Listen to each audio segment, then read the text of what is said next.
On August 14th, 1936, the Olympic Games began in Nazi Germany. It was Adolf Hitler's intent to show the world the power of the new Germany. However, the star of the 36 Games was not Adolf Hitler nor his master race. A young American Negro from Ohio State University named Jesse Owens succeeded in winning 4 gold medals in track and field. Although it seemed insignificant at the time, Adolf Hitler displayed a warning for the future. After congratulating the German bronze and silver winners, the Fuhrer turned and walked away from Jesse Owens, the gold medal winner. Don't worry, darling. A short 3 years later, the warning would become a reality. Excuse me. Good evening, Professor O'Hara. Lieutenant Rowland. Oh, yes, of course. My wife, Ronnie. Mrs. O'Hara? We have very much enjoyed the really racing. Is it very strong? General Foster. Good evening, Lieutenant. Good evening. If you don't mind, I took the liberty of bringing someone with me. We are honored to have Frau Ackermann with us. You know each other. In Germany, everyone knows Anneliese Ackermann, General. She is our most famous dramatic actress. Who would have thought it, General? A bit of rain, a taxi that never arrived, and lo and behold, you and I meet. It's just like in the cinema. The General was kind enough to offer me a ride in his car and then invited me to dinner. No German would dare to be so forward with me, you know. It's a little tiring sometimes to be considered a famous star. I suppose I stepped out of line. I hope you'll forgive me. Forgive you? No, never. I thank you.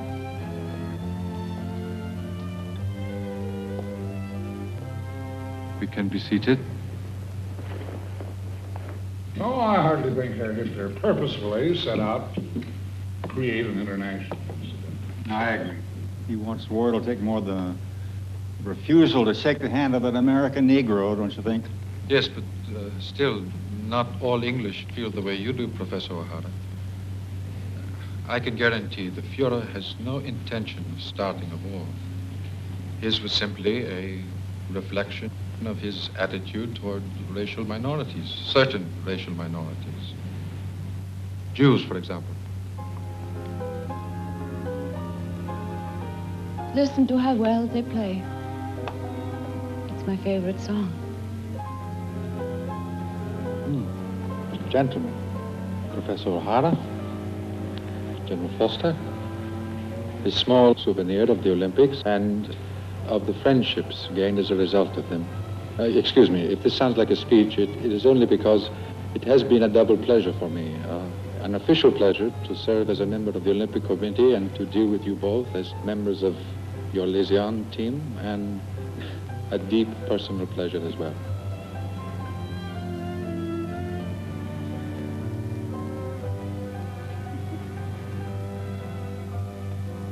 I'm afraid I had the same idea. Only I'm not as good with words.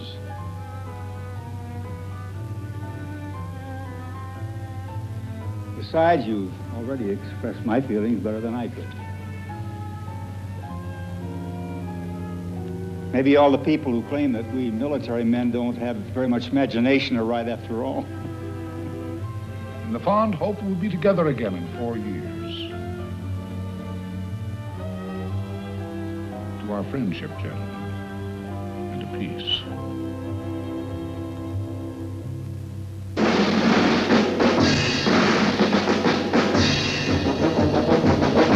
On September 1st, 1939, Hitler's blitzkrieg began.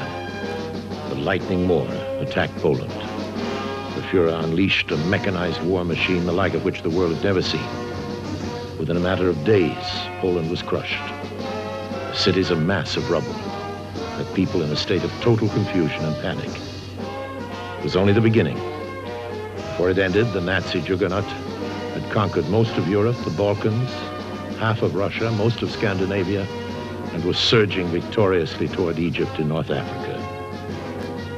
to be here, in this desert wasteland, that Hitler's war would fail. The Allies would be successful in what history would later refer to as the greatest battle.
In 1942, the German High Command was confident of success. They were prematurely enjoying the fruits of their total victory. More admirers, eh? Nobody knows that I live here. I bought them. It's the only luxury that I still permit myself. I've got a surprise for you. Wait, no, don't look.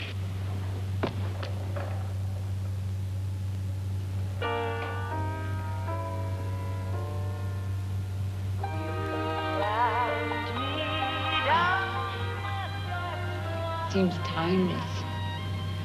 The rain, no taxi, the restaurant, and you. Thank you. It hardly seems like 6 years, does it? I know. Do you recall the name of the American general who introduced us? Ford. Ford? Foster, General Foster from West Point. Oh, Foster. Could you forget him, huh? If it wasn't because of him, we would never have met. Anneliese, since we have been married, have you been happy? It's been the happiest time of my life.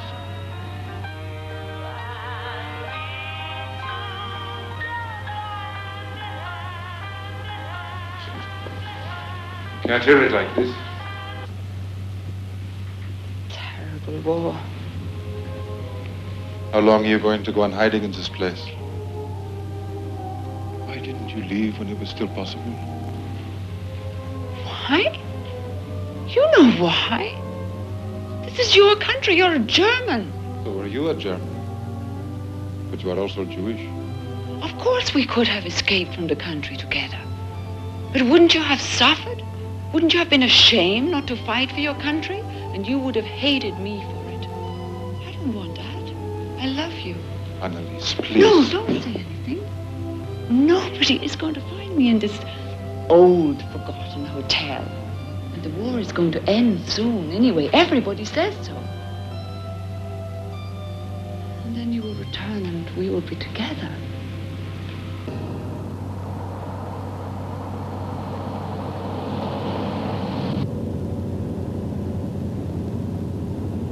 The attack on Pearl Harbor on December 7th, 1941, brought the United States into the war. By May of the following year, attempts were made to bring all available military personnel back to active duty.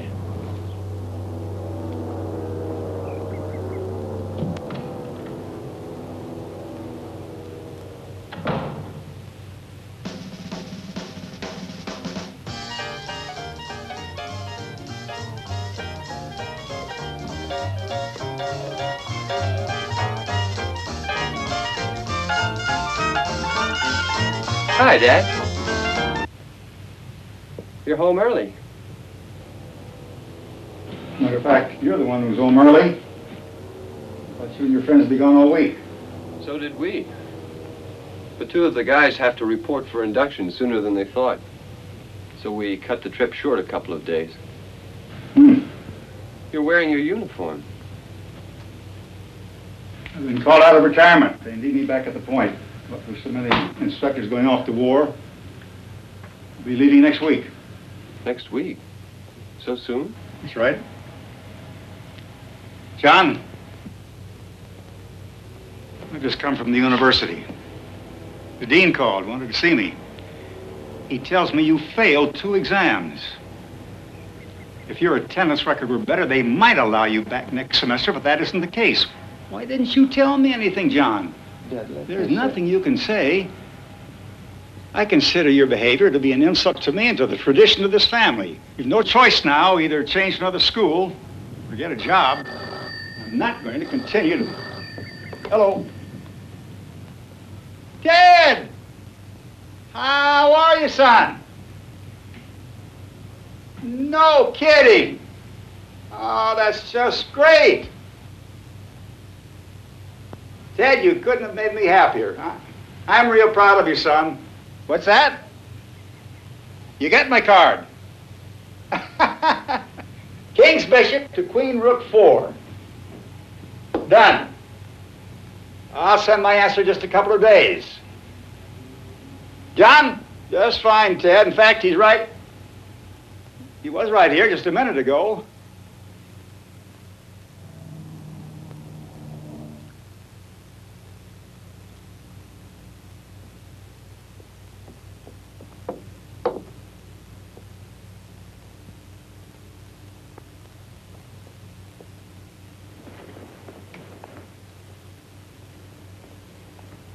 Wasn't expecting you.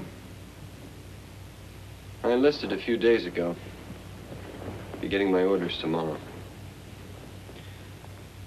William, set a place for John, will you please?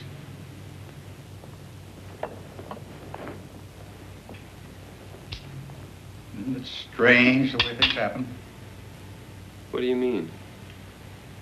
My father never approved of my following a military career. Wanted me in the family business, like him and his father before him. Likewise, I wanted Ted to follow in my footsteps. It was only natural for fathers. And he's made me proud. In fact, he called today to say he's been promoted again. But you're different. You were never cut out for the Army, John. I won't conceal my disappointment that you're not going to continue college. Oh, Christ, Dad, I can't win. It seems like whatever I do, I wind up disappointing you. Why? Forgive me. I didn't mean for it to sound like that. You'll do fine, I'm sure. Just keep in mind the family motto. Don't look back. I know. Right. Don't look back.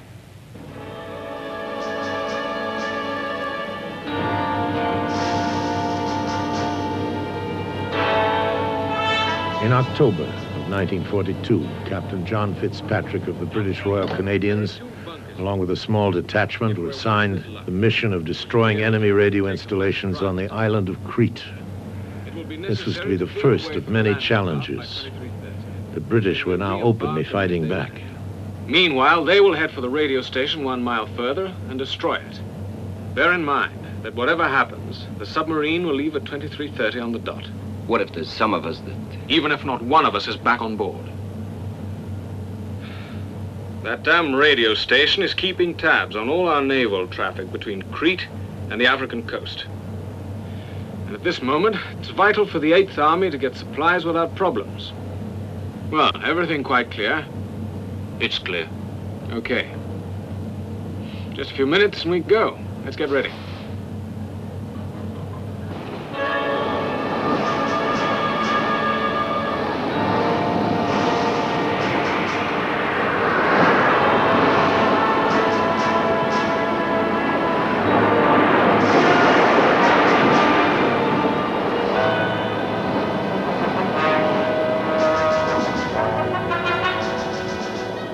Weapons on board, Captain. Right.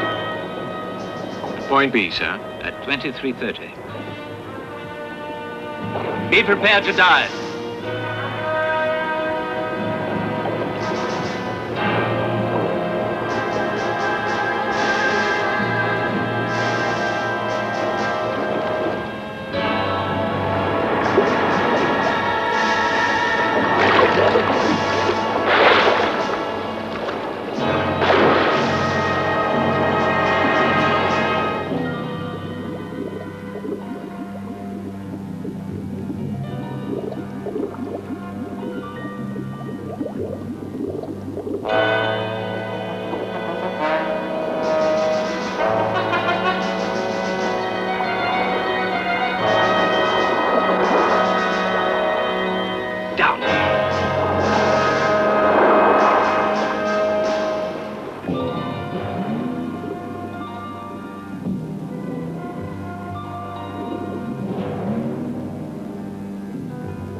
Ja. Und ich war gelaufen in der Von Ingenow to Magdeburg. Now, this is like a border. My wounds will never be the same. You'll get used to it. What are you drinking? Here. I got it from Strauss. Ja. Try some. It will get your blood moving.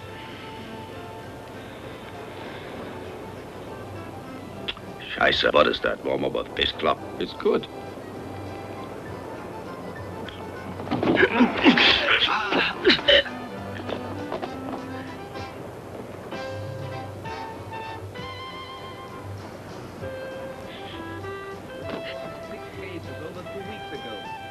Still waiting.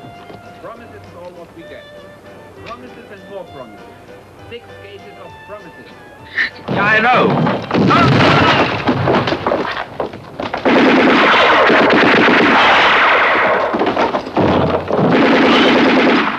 Alarm! Find Eingriff!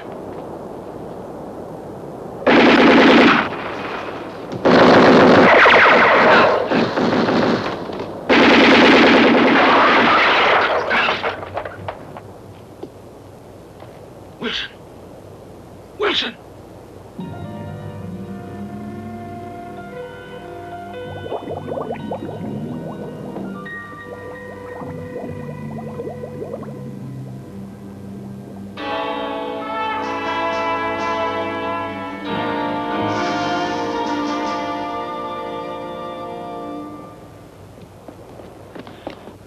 Wilson!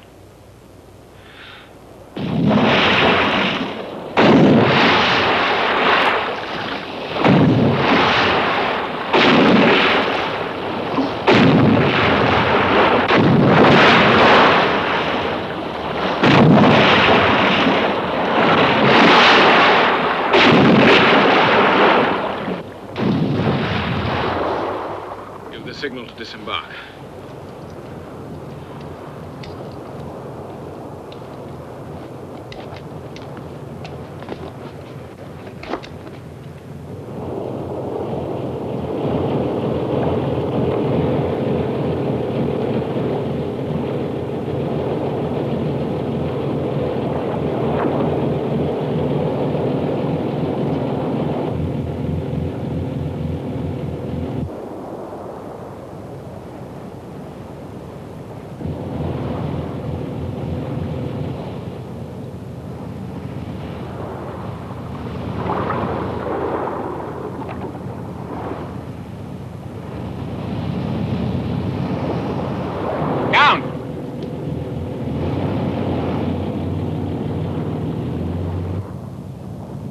Attention! All hands to battle stations! All hands to battle stations! 7 degrees right!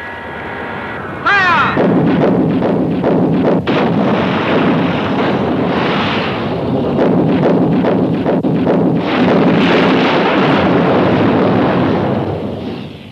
It's useless.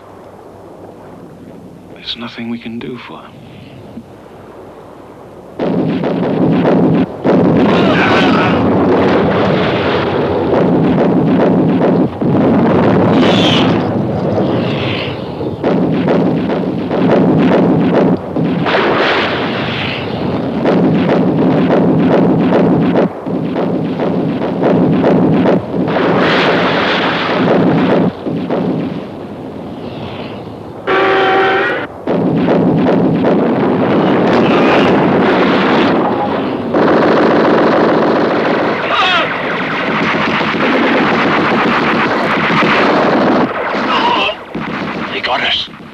Not if we get to the dinghy. Right, Sarge, race it for a bottle of brown.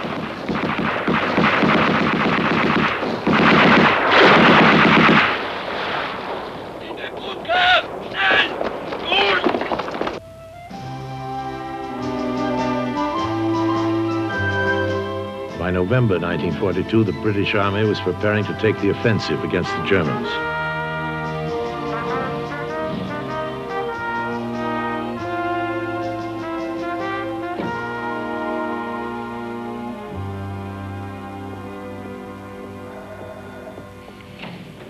There you are. General Whitmore? Yes, he's in, but who? Sir, just a moment. You can't go in there. Whitmore! You scoundrel! Sean O'Hara. I've been trying to get you on the phone all week, but some silly bitch keeps telling me you're busy. General, I'm terribly sorry. The gentleman It's just... perfectly all right, Sergeant. Mr. O'Hara and I are very old friends. Sean, I'd like you to meet Sergeant Anne Moffat. How do you do, Miss Moffat? Sergeant Moffat. And I believe I'm the silly old bitch you were referring to. Damn, I've done it again. Oh, don't let it bother you. She's been called worse things than that.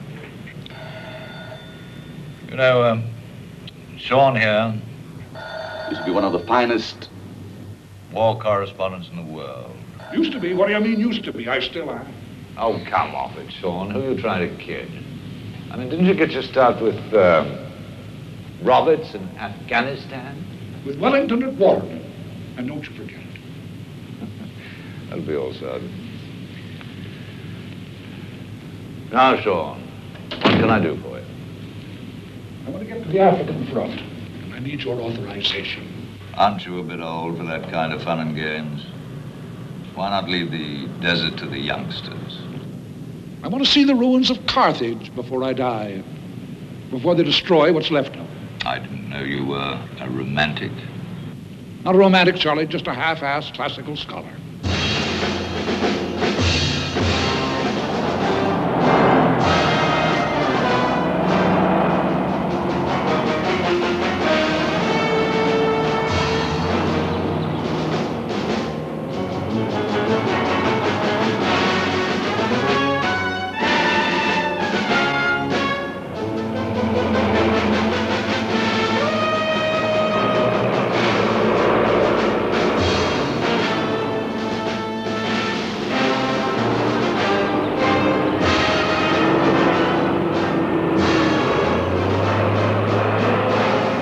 November 1942, a Nazi-occupied Greece started to fight back.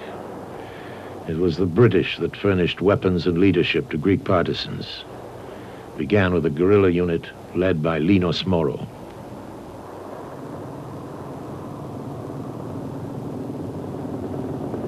Do we attack anyway?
Your names and rank, please. Who are you?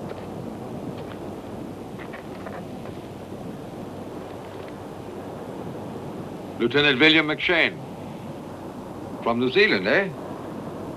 And your friend here?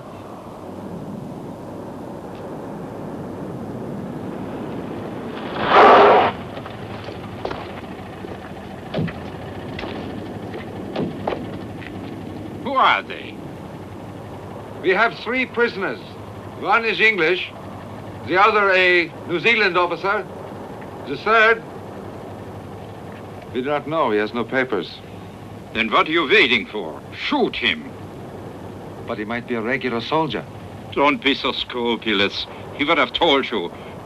Besides, look into his face. He's a filthy Greek. Shoot him, Major, and do it now. We have to get going. We can't stay in these mountains all night. This man is a prisoner. Take him away to the nearest area command post. Spare him! Or shoot me too!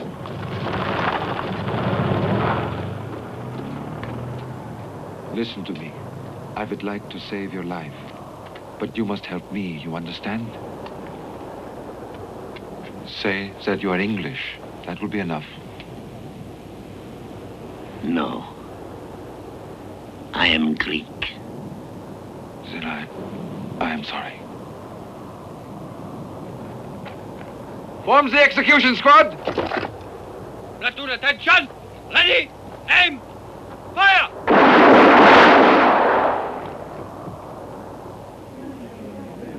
Also in November 1942, the Nazi SS were well on their way to implementation of what they referred to as the final solution. I know that it's very hard to find them nowadays. An actress of your caliber, Miss Ackerman, must be accustomed to far more beautiful flowers. My name is Mrs. Roland, Colonel Jurgens. Ah, yes, I was forgetting. You married one of our brave officers who's now stationed in the Balkans. You mentioned in the car that you had in mind for me to do a show for the soldiers.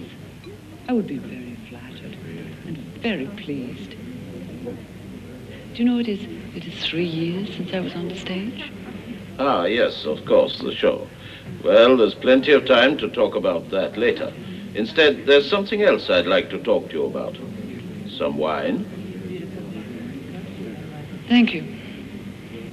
I received some letters recently that concern you.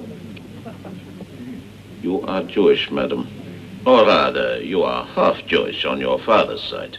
Ah, the host at last. Do take some applesauce. I can assure you it's excellent, delicious.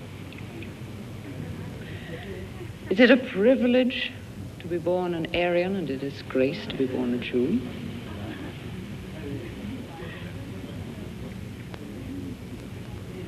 What are you going to do to me? Annalisa, you will permit me to call you by your Christian name, will you not? Annalisa, it's very difficult to keep your rather irregular racial status a secret. And don't think that it's going to help you much being the wife of a gallant officer like Lieutenant Roland. Major. Forgive me, Major. The important thing is that your husband is not a member of the Nazi Party. Or am I mistaken? Any other woman would be doomed. Do you understand? But I've got a soft spot for you, Annalisa. I've always admired you as an actress and as a woman. I can help you if you wish. I don't ask much. Just a little kindness. Is that too high a price to pay? No, it's a very honest price. Good, then. Let's drink to that, shall we?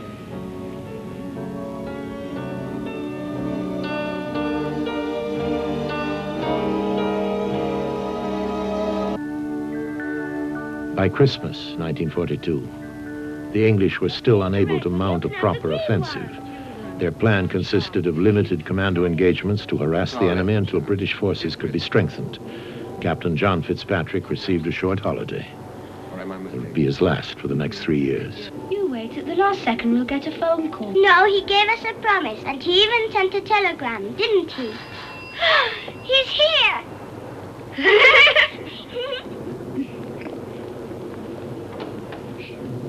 Daddy, Daddy, you're here! Merry Christmas, kid. Hey, take it easy. You'll get all wet. Oh, good heavens. How you two have grown.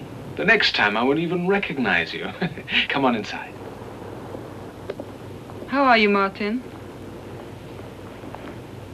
Merry Christmas, Sybil. This is Michael. Please, make yourself at home. I'm going to make some tea. Do you want some?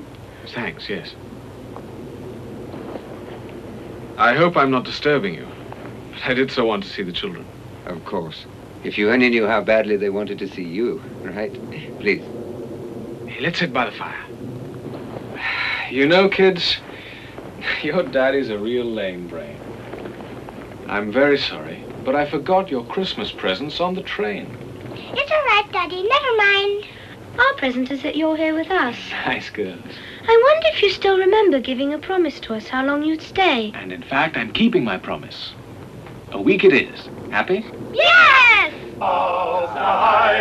Conditions in occupied France over the same Christmas were not as joyous. The French found it difficult to exist. Also, the Germans started to feel the pressures of the war they had created. Are you hungry? No, thank you. Drink something at least. Go and eat my own wine, not the filth I serve to them. Listen, this is no place for you. Go on home. To do what? No one's waiting for me.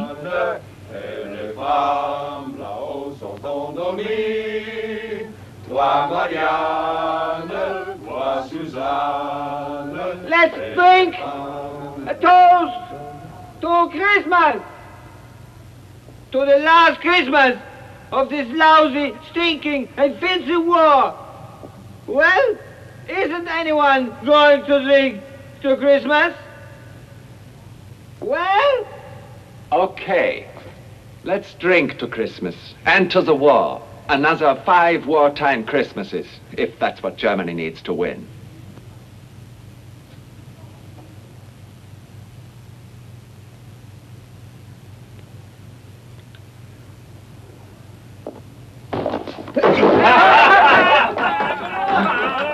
And watch your feet.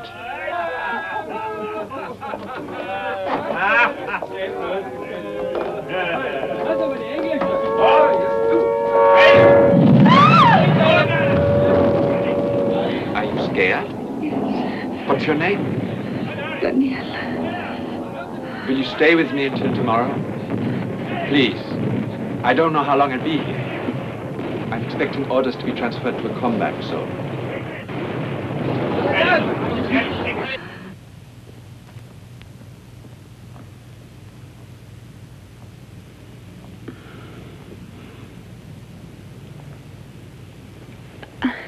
Excuse me just a minute.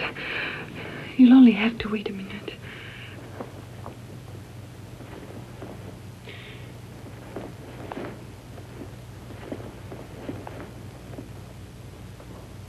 I offered to buy you dinner. Why didn't you accept? I was ashamed. In front of all those people. I didn't want them to think that I... This is the first time, right? Why? Tomorrow I have to pay the rent, or they'll throw me out. I have nowhere to go. So, I might as well start with you. I see. No, I beg you, don't go. Kurt, I'll be good, you'll see. Just like the others. Better than the others. Please. You really need the money, don't you? I'm going to get ready.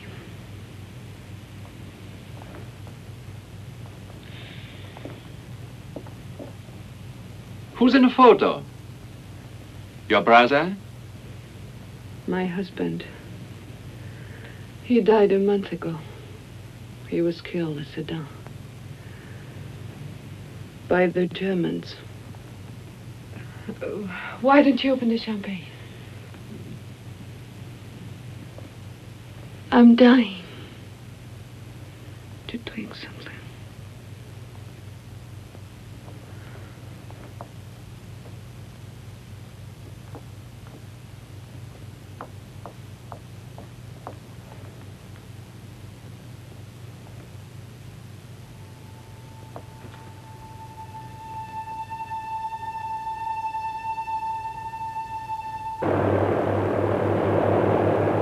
During the last days of 1942, the Americans sent their first commando unit into France.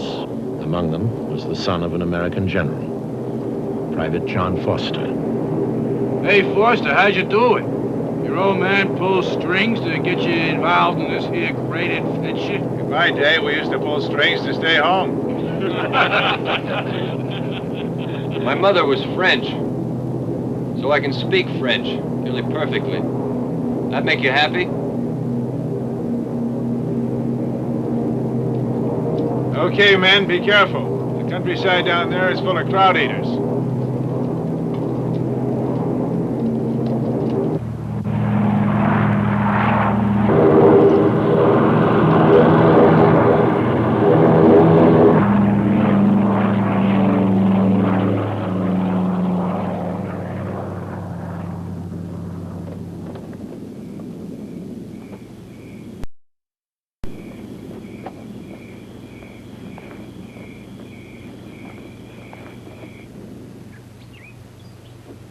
Look, these are the latest, taken 2 days ago. They tested the points, then the train went back into the tunnel. Are you sure it's the right train? Look, sure it is. A barrel 100 feet long, range 15 miles. That train's got to be blown up. That's why they brought paratroopers over. It's impossible to enter the tunnel. It's guarded night and day, at both ends. One of our informers, a man who works at the German headquarters in Saint-Nazaire, has told us that a move of the train is imminent. When they start getting ready to leave Ango, that's when we go into action. Okay. Now, it's essential that we find out exactly when the train is going to leave. And that's going to be your job, Foster, and yours, Leger. Don't look back. Did you say something, Foster? No, sir. I'm ready.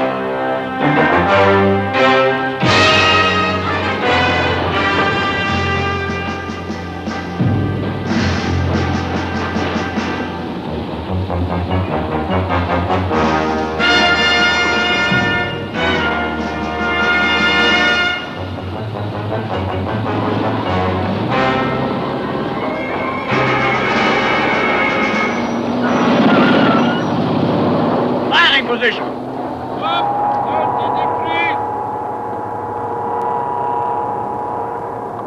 At this time, the British were already preparing plans for the invasion of Normandy. This command mission was to destroy one of Hitler's newest weapons. It was essential that it be destroyed in order to secure the future success of that Normandy invasion.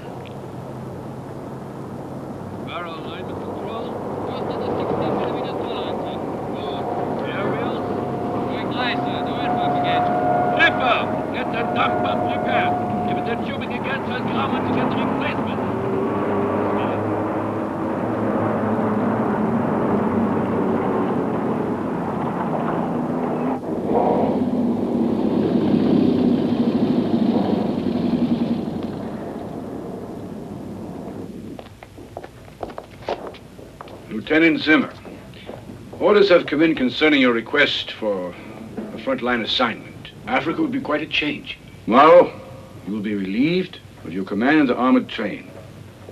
You will consign it to rail headquarters in Saint-Nazaire. Any questions? No, Major. Be careful. There's a chance partisans may attack the train. I hope you are aware of this. No one will get near our convoy. Excellent, Zimmer. Good luck.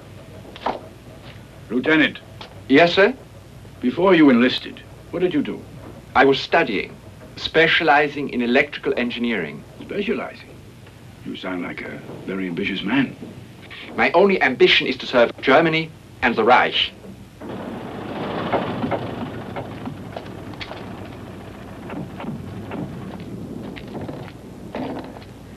The train is at the station. They've been loading ammunition aboard all afternoon. It looks like they're about to move out. Okay, men.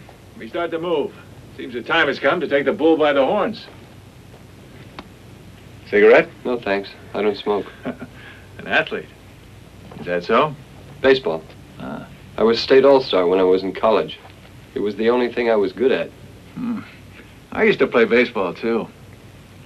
You remember when you had a big game coming up and you couldn't get to sleep the night before? Well, this kind of gives you the same feeling.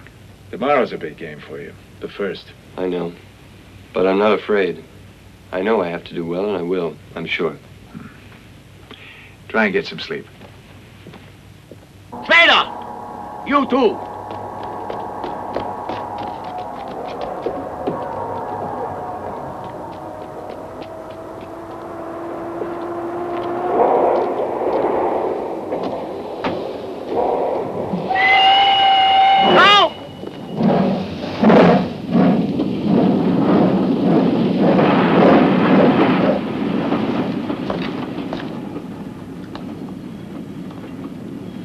Hello?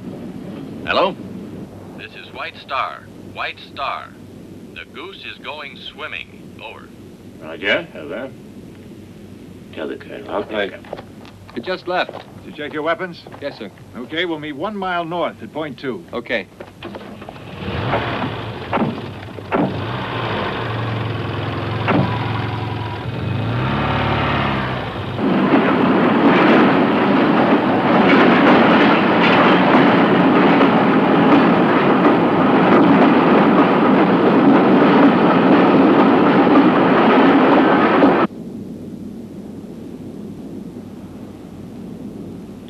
Ja, gut.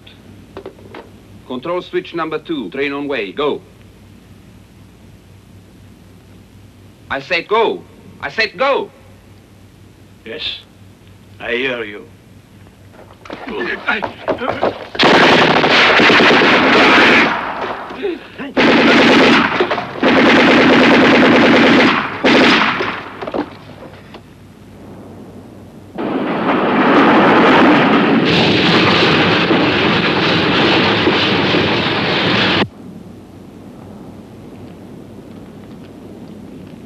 Quick.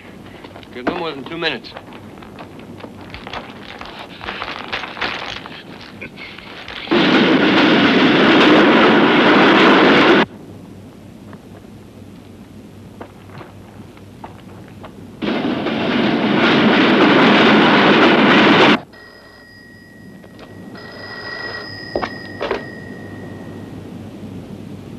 Ja? Ja, gut. Ja. Ja, Rosenheim.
Are you all right?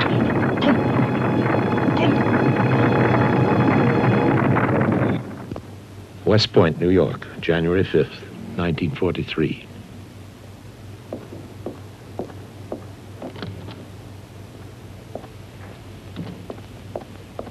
It's just arrived for you, sir.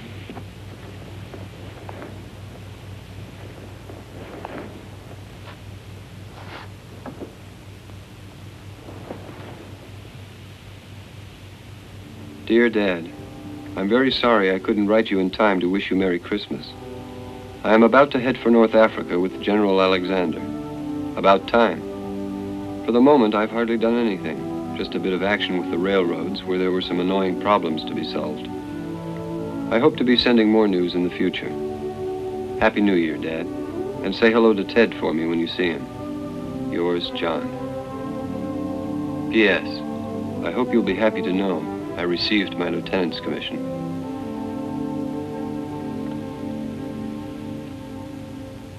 Right. You know of any problems we had with the British railroads? With the railroad, sir? You hard of hearing, Frank, with the railroads?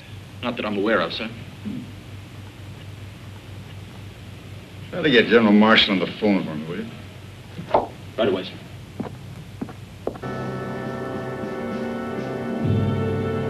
By January 43, the Allies were finally ready to commence their first major offensive. It would prove to be the turning point in the war against the fascists. Better put in some more petrol, lads, or we'll never make it. Is this your first trip into the desert, sir? When did you arrive? I landed in Tripoli 2 days ago. Well, what's the hurry? It would have been wiser for you to have waited for an organized column. My orders are to reach the General Staff of the 12th Armored Division as fast as possible. I couldn't.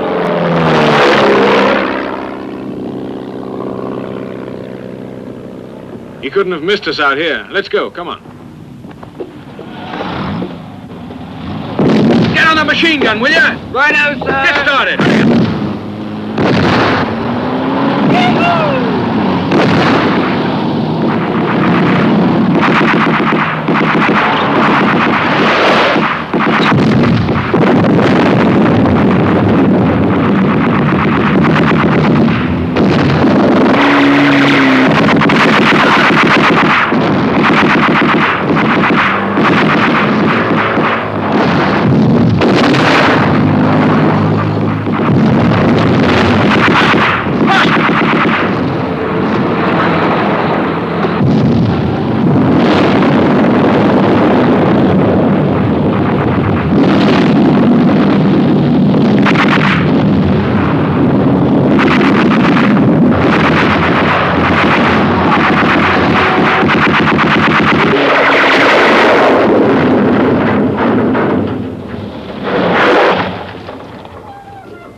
Yeah, wise a sergeant. Let's get to the nearest hospital. In early February of 1943, the Nazis were forced to step up their own guerrilla maneuvers. Up until now, Hitler's Africa Corps had been on the offensive.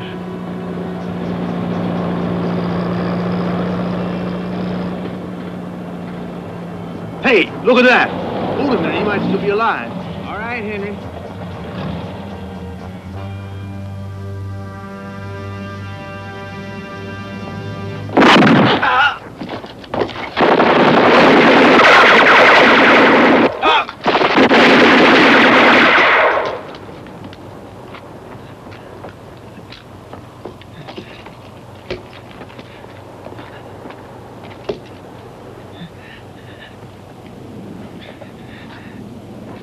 Kill me, please. Kill me, please. Kill me. Kill me.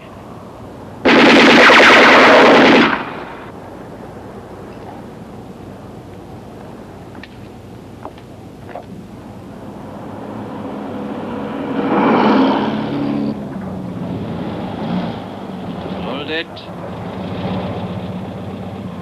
There they are. The information was right. When we get down there, don't anyone breathe. If there's any talking to be done, I'll do it. Maybe my 5 years of studying English will be enough to save our lives. Rommel can't manage an all-out attack. He just hadn't got the supplies. Didn't you know that? Sure, but our guys must be short, too. Otherwise, why all the trouble to get this gas? Try and ask Patton that. Then you'll see what answer you get.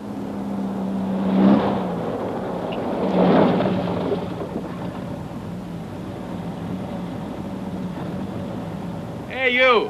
Hold on. Hey, y'all, what are you doing arriving at this hour? Let me see your pass.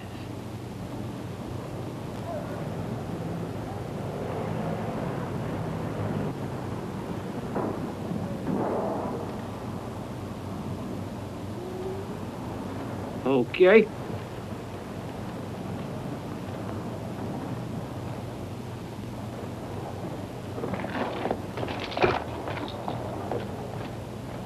Ah, this goddamn no smoking bit, I just can't take it any longer. What do you want to do? Blow the camp sky high? No, but I got something in my canteen and it ain't water.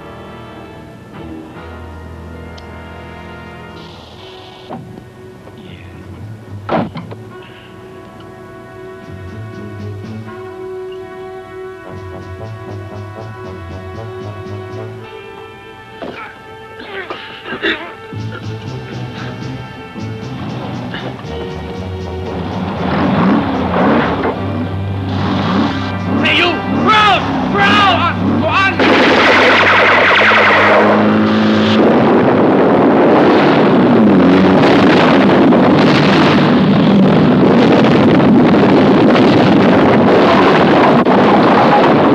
On the Tunisian front, Field Marshal Rommel's troops and armor have attacked Anglo-American units in the Kasserine area. By mid-February, Hitler's planned extermination of the Jewish people was well underway.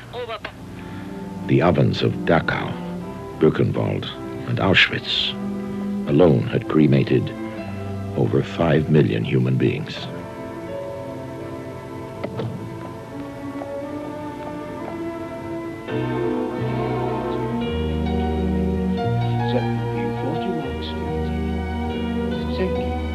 Thank you very much. Auf Wiedersehen. Auf Wiedersehen. Mrs. Roland, I was calling you, but you did not. Good morning, Wolfgang. 2 packets of cigarettes, please.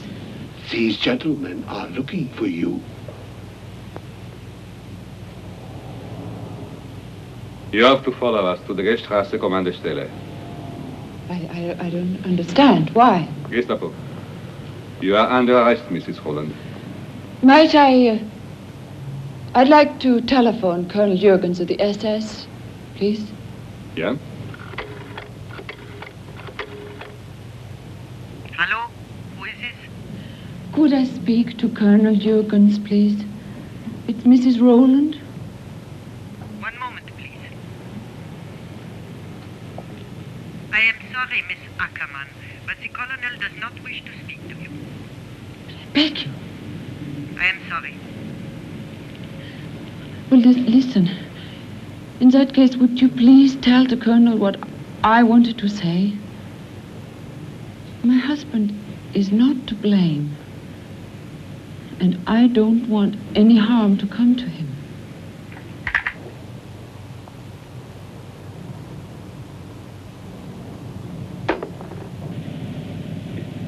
There's no hurry. Take it over calmly, madam. We can wait. I told you. Time after time. And day after day.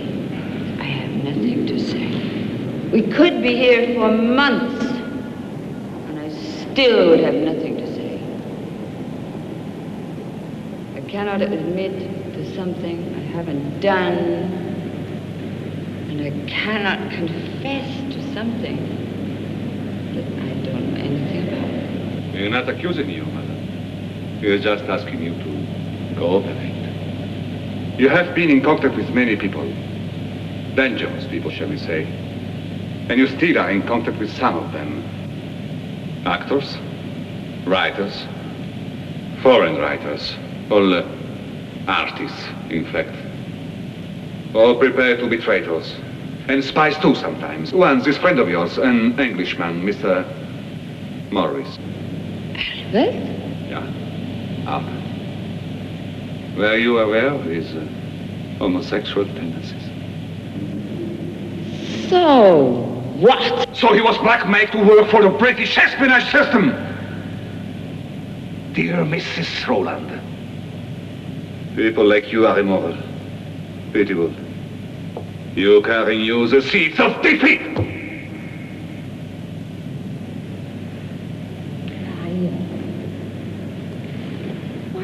can't you tell the truth? If I had agreed to be kind to Colonel Jerkins and carry the Colonel's seeds in my belly, you wouldn't consider me immoral or pitiable. I wouldn't even be a Jew anymore. I wouldn't even be a Jew anymore.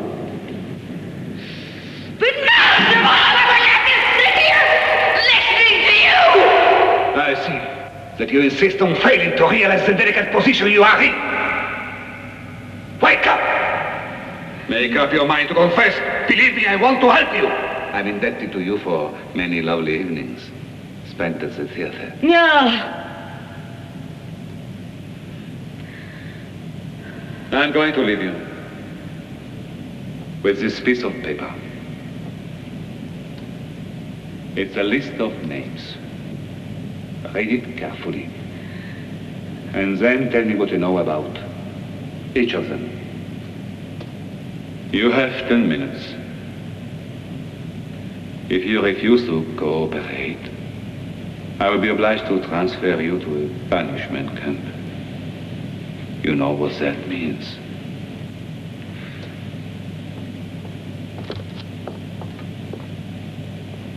"10 minutes, madam."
Excuse me, Colonel.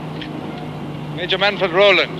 I'm supposed to join up with General Von Arnim's Mareth army, but I can't find him anywhere. Further south, Major. You have to go further south. The oasis of Kefren. Kefren? Thank you, sir.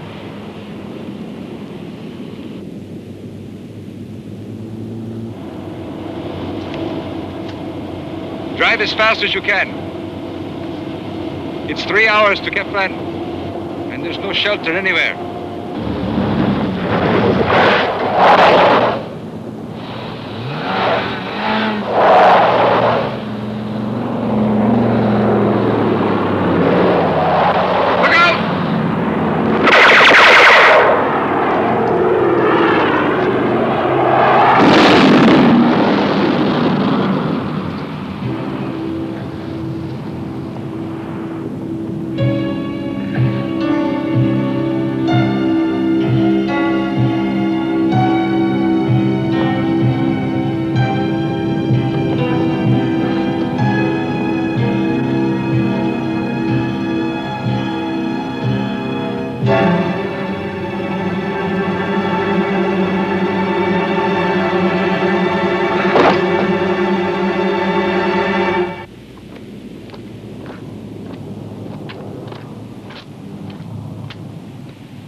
How is he? It's hard to say, sir. His pulse is more regular and his temperature's going down, but he hasn't regained consciousness. Well, I'm going to see him.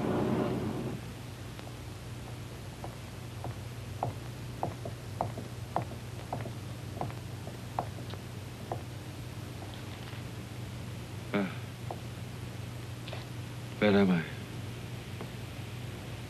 You're in the hospital.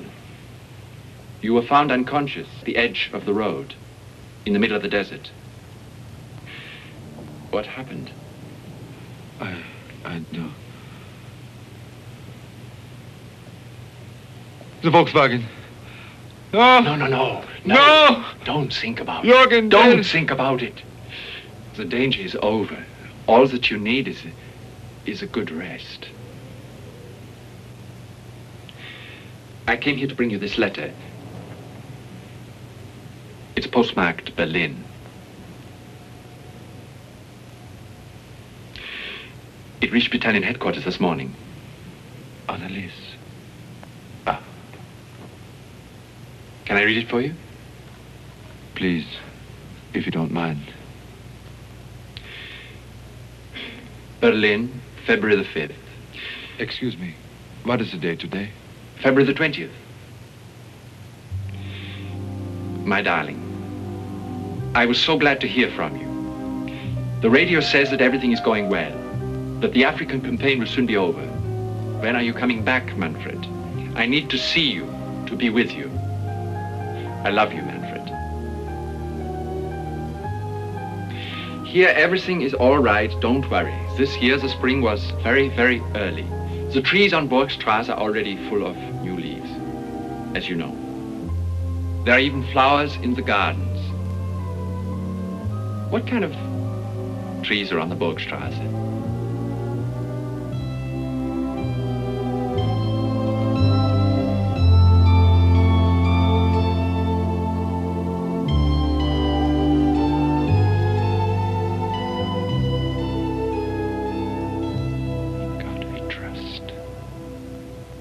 My name's Montgomery. British Army Headquarters, March 10th, 1943. Lieutenant Foster, excuse me, I have to speak to you. There's an urgent message from America for you. From West Point. Mickey? Got him now, sir. John? Are you there? John? Dad! It's me! I can hear you. Can you hear me? Dad? John, it's your brother. He was killed in action a week ago. He died like a hero, John. Dad, can you hear me? Try to be strong. Only 1 minute to go, Oh, Christ, sir. let me talk. Dad, can you hear me? Very well, John. Try to speak louder. Be strong, Dad. Ted, for us, is still alive. And always will be. John, you're all I have left now. Forgive me, son. What? I can't hear you. I said I'm proud of you, son. I'm proud. I can't hear you, Dad. Sorry, but we lost the contact. It was a miracle we were able to get through at all.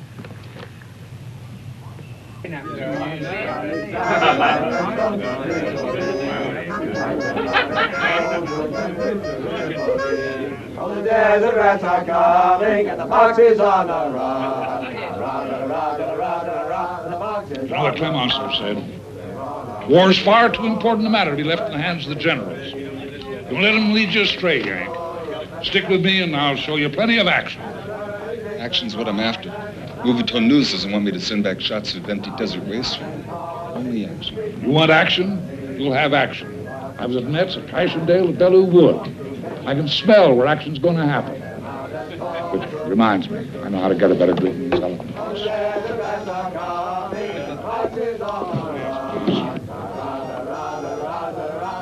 Hey, give me that, will you?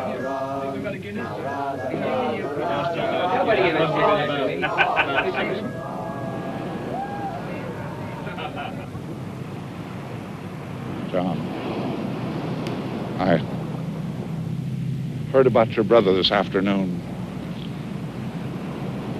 I'm sorry. I wish there was something I could do. Thank you. But there's not an awful lot anyone can do. I, too, lost a brother in that other great war. You know John Donne, the poet? No man is an island. Every man is a piece of the continent, a part of the main. If one seed is borne away by the sea's wave, Europe is diminished thereby.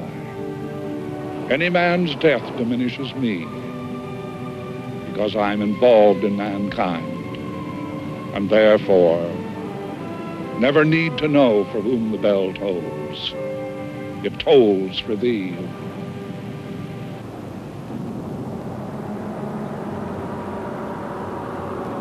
The Meredith Line, March 14th, 1943. This was the turning point, the start of it. It was here, at the Meredith Line, Tunisia, that the greatest battle began. Holland, Lieutenant Proctor. The Allies will break the back of Hitler's African Corps. For the Nazis, it will be the beginning of the end. Which means the enemy does not have problems of supply. They don't. Excuse me, sir? This is all we have? Yes, sir. It's impossible. What is? Lieutenant, under these conditions, we cannot possibly defend against a major attack. There are no bunkers, no anti-tank ditches, and the artillery is not big enough. Is there any word from supply? Not that I know of as yet, sir. But they do say this is the best position, that the attack will come from the south. Lieutenant, in this situation, it makes no difference where the attack is coming from. Unless, of course, you would prefer not to fight. One day later, on the 15th of March, the German High Command received direct orders from Hitler that there would be no retreat in Africa. Rommel, the Desert Fox, had already been recalled to Berlin. The Nazis were forced to make one last desperate attempt. I received a message from Berlin a few minutes ago. Marshal Rommel's state of health will not permit him to join us in this battle. I've been assigned the supreme command of this operation. With your help, I shall aim to do my duty until the bitter end. General, we are considerably inferior in tank and aircraft strength, and the enemy now controls communications. We will attack the 8th Army on the south. We will move some of our forces to the north, and we will cut off the American access to the sea. There is no other solution. Gentlemen, I trust I can rely on you. General, we are ready.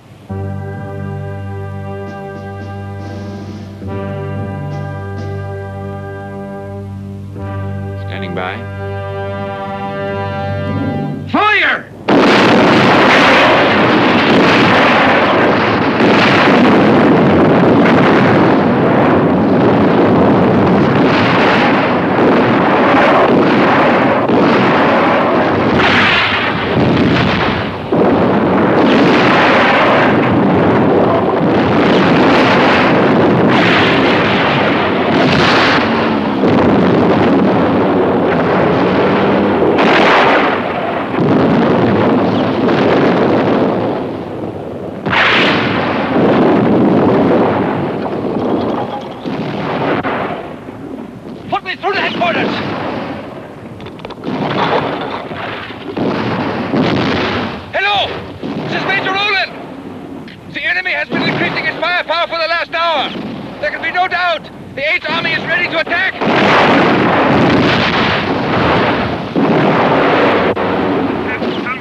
We don't even have enough ammunition! On the 17th of March, at the headquarters of General Patton, plans were being made to overcome the Nazis' stronghold at Gaspa. Here at El Gatar by us, and at El Hama by the New Zealanders and the French. If we succeed, we will have outflanked the Germans, cutting off their only possible escape route. General Patton, sir, it's rumored that General Montgomery has a secret strategy. No, Colonel, I wouldn't say that. Monty will attack according to the book. Air concentration, massive artillery, then ground attack under cover of smoke. Wonder why the Germans haven't caught on yet. But this time he does seem to have something on his mind. He wants to pass through here with a light formation of tanks and take the Germans from the rear. It's a superb idea. But I can't help wondering how he intends to get across that sea of sand. By camelback? March 18th, 1943. and newly promoted Lieutenant John Foster and a volunteer detachment of U.S. Rangers set out to find a possible tank route through the desert sand. The Nazis now believe this area to be completely safe from any mechanized attack.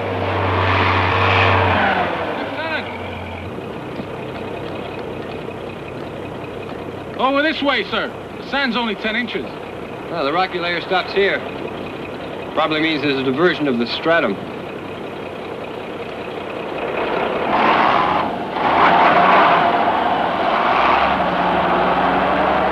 Simultaneously at British 8th Army headquarters, Captain Fitzpatrick volunteers to clear the way for Montgomery's major assault. Thinking of sending you on a mission that's of the utmost importance, as well as being extremely dangerous.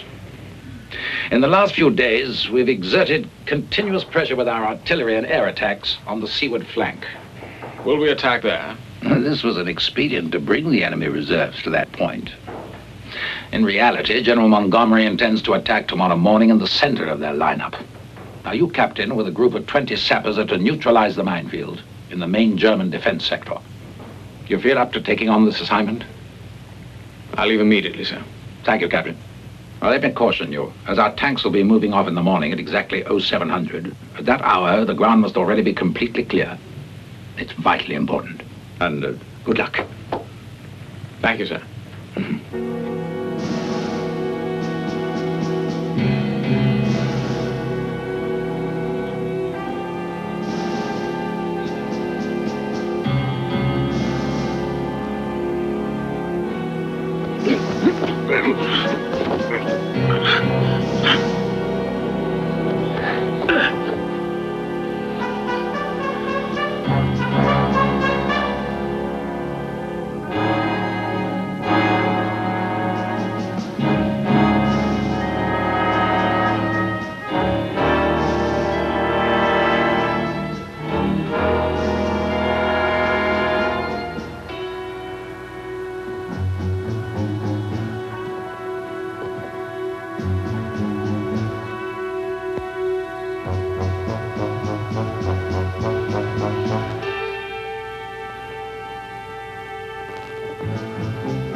Over there to the right.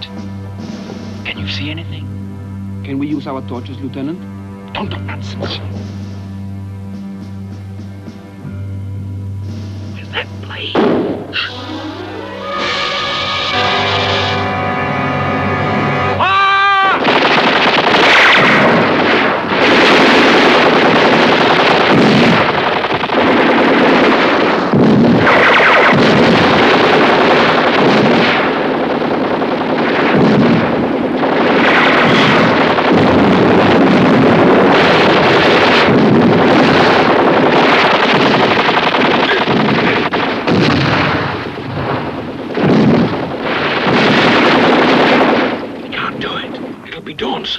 There's a large stretch over to the right that's free.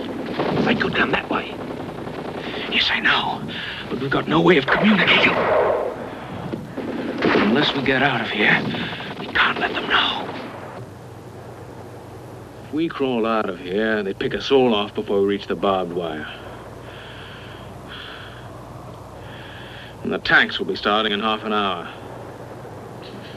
What's the matter, Brown? Nothing, Captain. Just a bit of chilled cold. It's one or the other. Someone has to go. Or we'll be watching mass suicide. Let me try, Captain. It's no good.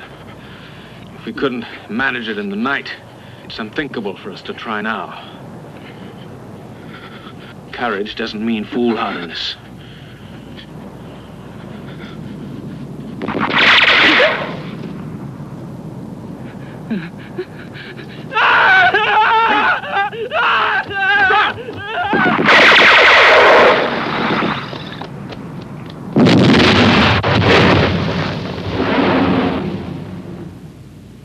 It's almost 7. At 7 on the dot, we'll start moving the tanks. The 11th unit to the right. The 12th toward their minefields in the center.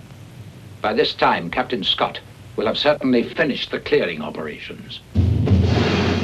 One day later, Patton's 2nd Corps attacks the German stronghold at Thala.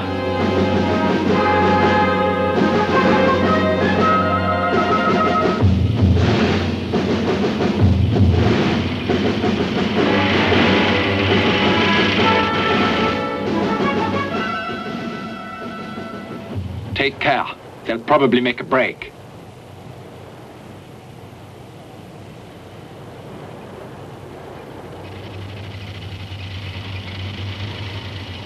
I know I just said that heroism doesn't mean foolhardiness, Sergeant, but now we have no choice. We have to try anyway. Ready? Let's go!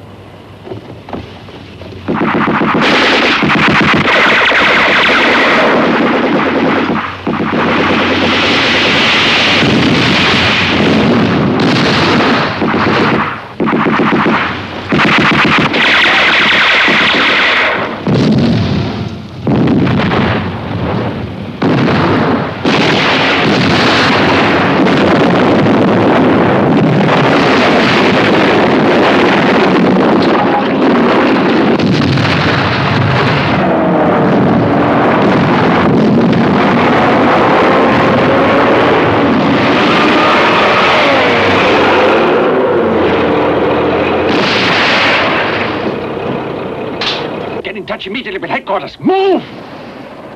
The ground in front is full of mines. You must veer off to the right and transmit it immediately to the other tanks. Right-o, sir. They've buggered us. It's all over. Lieutenant, I've made contact.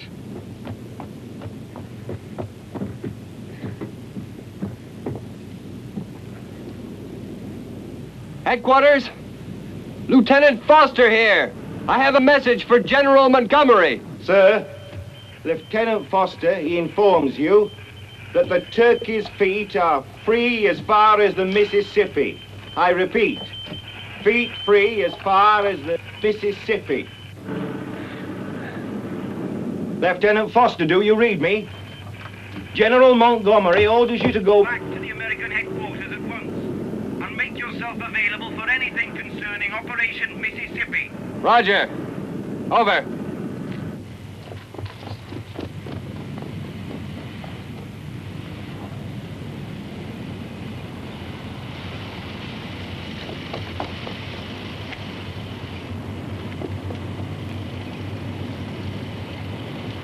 Ready with the mortar and the light artillery? Go to the battalion headquarters. Tells them there are too many of them. We can't hold out for too long. We need reinforcements and heavy artillery immediately. Ready? Fire!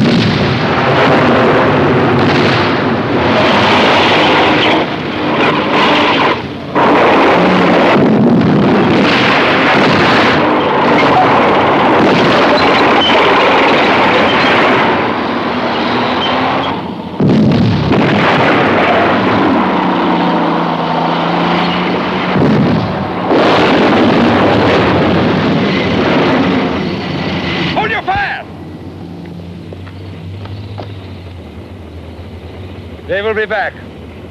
That you can be sure. You can hold out for an hour, perhaps even a day with luck. But if the reinforcements do not come, then what?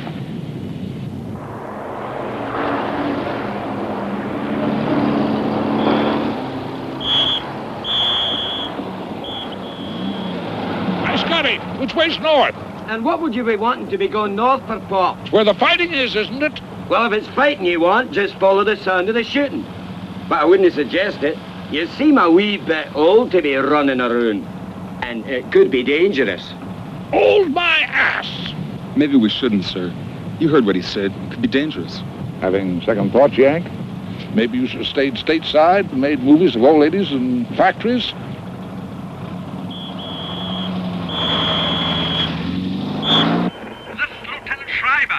Fort number 5 has been occupied after a bombardment by an American unit. You must send in a tank squadron immediately. The water deposits are there. And where are we going to find tanks, Lieutenant? I don't care where. Find them!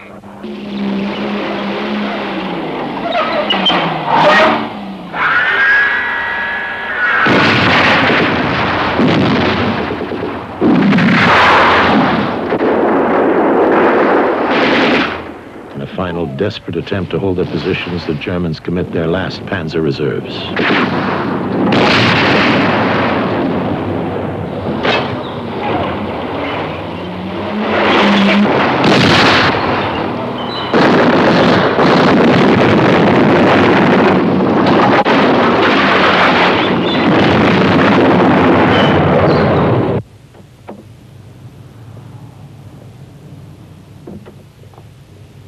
What's the word? It's not much, sir. The situation seems pretty confused according to the news we're getting. The Allies are continuing the offensive, but the Germans are putting up a pretty wicked fight, especially along the Mareth line. It should be only a matter of hours now.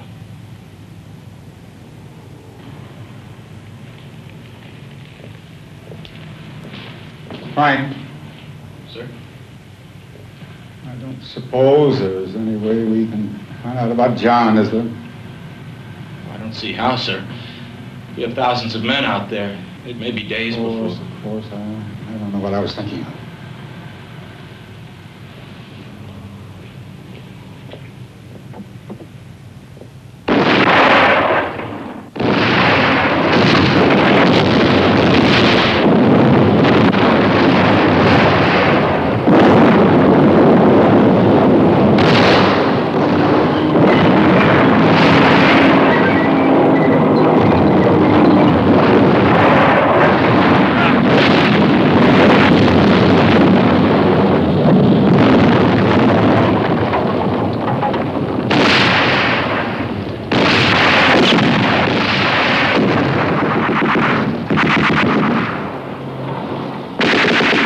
March 20th, Montgomery's 8th Army resumes the attack on the Mareth line. There's no one coming, God damn it! They've left us to die like rats. Maybe there's no one there, Major. With the radio out of action, it's impossible to know anything. Keep firing those shells! We can't, sir. There are no more shells.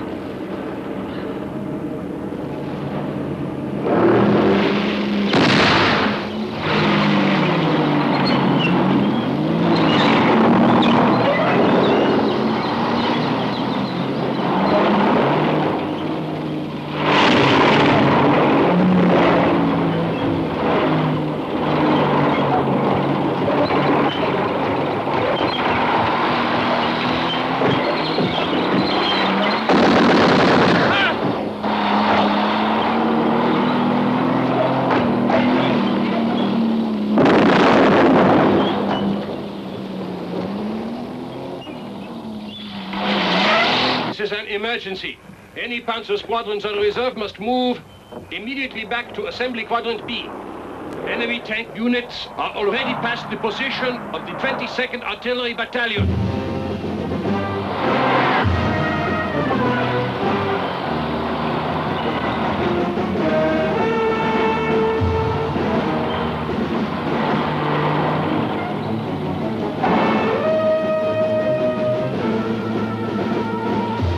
Following orders, the panzers withdraw. However, Patton's 2nd Corps has now established a position across their line of retreat.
fired.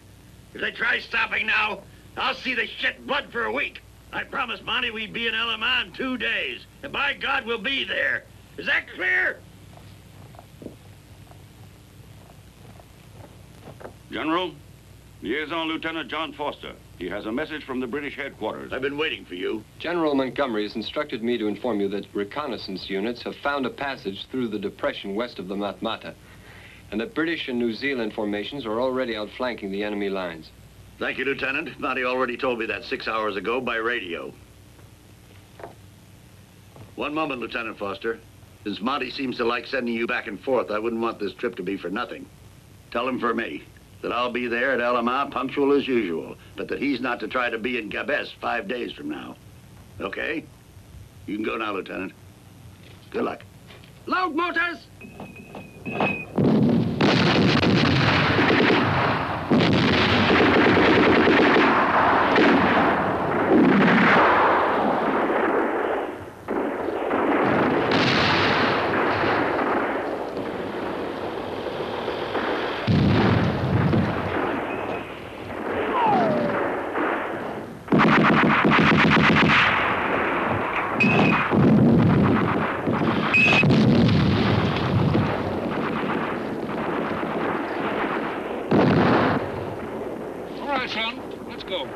What do you mean, let's go?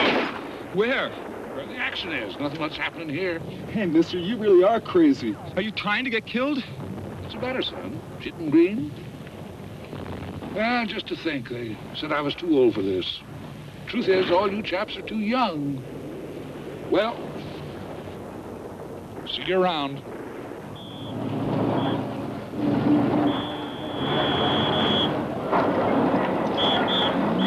Hey, Lieutenant! Where's the Army headquarters? I wouldn't know, sir. Why don't you have a look at Piccadilly Circus?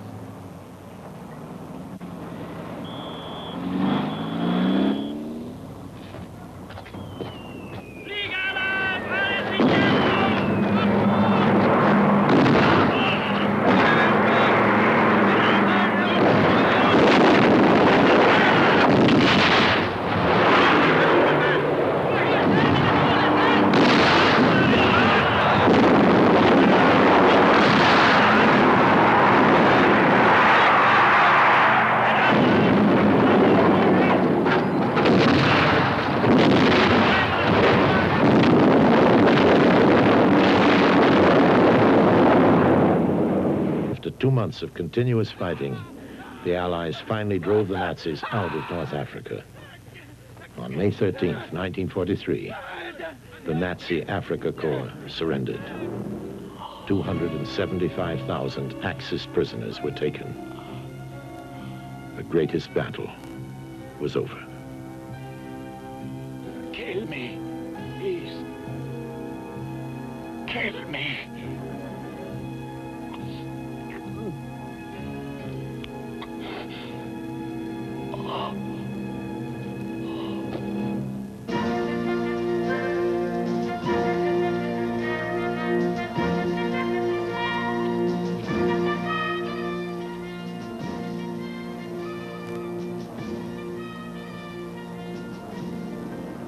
Captain! I'm sure glad to find you. Hello, Foster. You out for a tootle in the sand, too? We were looking for 8th Army headquarters, sir. I have a message from General Patton to General Montgomery. Monty's marching on what do you call it? Somewhere over that way. Maybe he wants to catch Von Arnhem before he plays another nasty joke on him. I'll get going immediately, sir. Don't rush, lad. The battle's won. You can take it easy. You have any water? Was this your first battle? Yes, Captain, the first.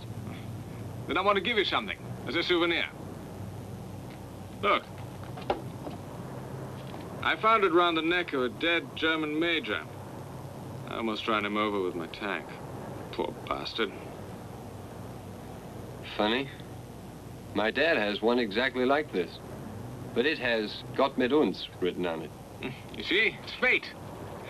So long, Foster. Good luck. God damn it. We'll be stuck here for hours. So what's happened? It wouldn't by any chance be out of gas. We'll never be able to reach headquarters before the end of the battle. Don't let it get you down. How old are you, Lieutenant? 22. 22. Don't rush things, lad. You'll be seeing other wars and battles. But now think about living, okay? Captain! Yes, I'm coming.